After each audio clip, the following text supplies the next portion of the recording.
Hello everyone, in today's video we are going to talk about classroom management and I'll be sharing some of my favorite websites, songs, and simple classroom tips that have helped me a lot, especially if you're handling a large class. If you're a new teacher and you're looking for new ways to make your classroom run smoothly, then this video is for you. So let's get started.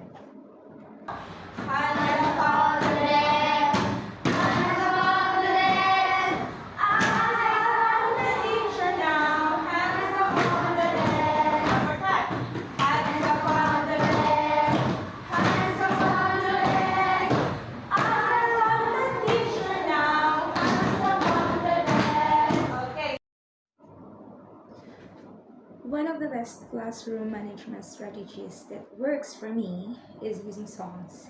Instead of raising my voice, I simply sing a short classroom song, and my students already know what they're supposed to do. It makes transitions smoother and creates a positive classroom atmosphere. Aside from Hans van der Task song in the tune of the Farmer in the Dell, I also use another version with the same melody. So it goes like this. Listen carefully, ready now to learn.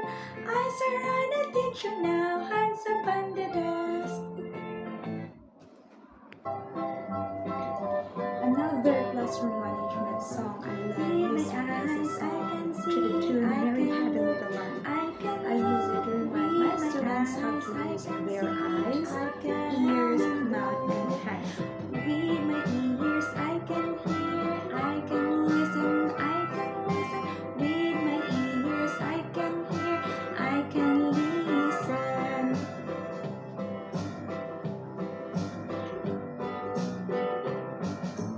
With my mouth I can talk, I can shh, I can shh.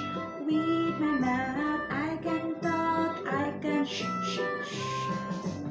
With my hands I can clap, I can clap, I can clap. With my hands I can clap. Everybody stop. Now let's move on to my favorite classroom management website. This website is called Bouncy Balls. Honestly, this website is a lifesaver. I mostly use it during independent activities. As teachers, we all know that some students finish quickly, while others need more guidance. Okay, so when I'm helping one group or assisting individual students, it can be so difficult to monitor the noise level of the whole class. So that's where the bouncy ball comes in.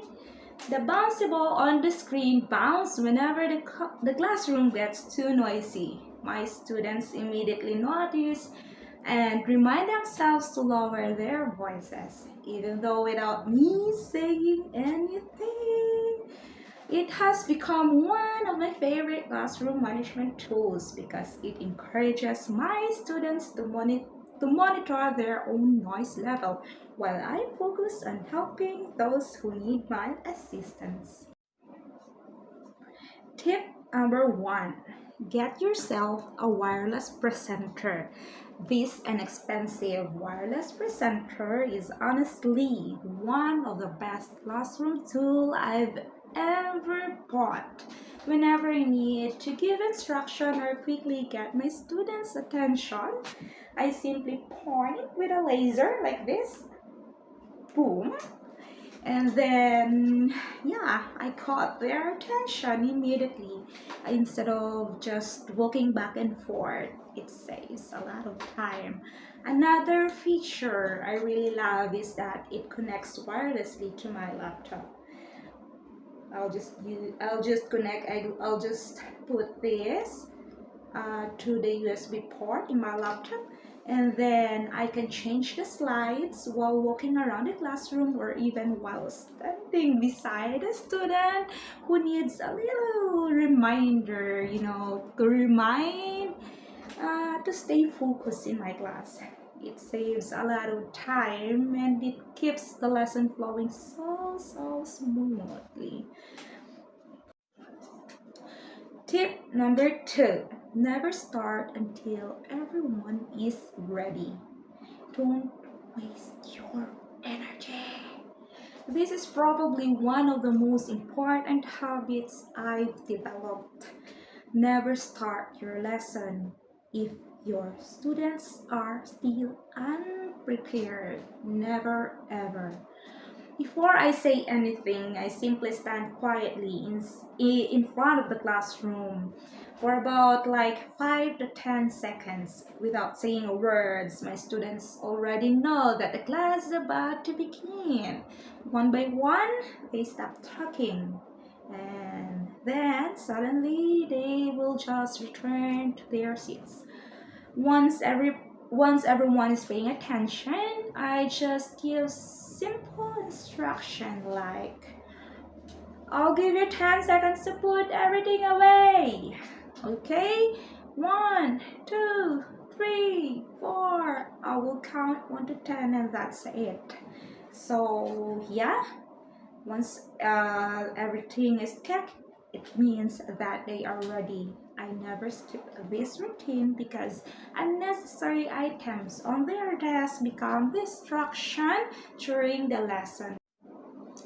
Tip number 3, walk around during activities. When students are working independently, don't stay at your desk. Always walk around the room. Some students may be too shy to ask questions, especially that you're speaking English and they don't speak your language at all. So while others may have difficulty in reading or understanding certain words, so by doing regular rounds, you can quickly identify who needs help before they become frustrated. It also keeps students focused because they know that the teacher is actively monitoring the classroom. Yeah, that's the most. And last tip number 4. Always end with a clean up routine.